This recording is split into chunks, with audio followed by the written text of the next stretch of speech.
ઘર માટે કુકર લેવો હોય તો આ વિડીયો આખો જોજો। આજે હું તમારી માટે 2 પીસ કુકર કોમ્બો સેટમાં નરવેટ લઈને આવી ગયો છું, જે તમને મીરા કંપનીના ISI વાળા માર્કાવાળા સ્ટેનલેસ સ્ટીલ કુકર છે, જે 2 પીસનો કોમ્બો આવવાનો છે,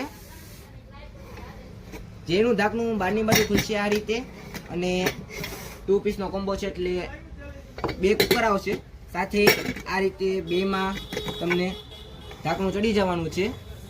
આમાં તમને 1 વર્ષની ફાટવાની ગેરંટી આવવાની છે। જો ફાટ્યું તો પીસ ટુ પીસ તમને એક્સચેન્જ કરી દેવામાં આવશે। ભાવની વાત કરું તો આ 3 લીટરનો ભાવ તમને 2399 રૂપિયા રહેવાનો છે, અને આ 5 લીટરનો ભાવ તમારે 2750 રૂપિયા રહેવાનો છે। જો ઘરે બેઠા મગાવવું હોય તો સ્ક્રીન પર દેખાતા નંબર પર વોટ્સઅપ કરો, તમને ફ્રી હોમ ડિલિવરી મળી જશે। રાધે રાધે।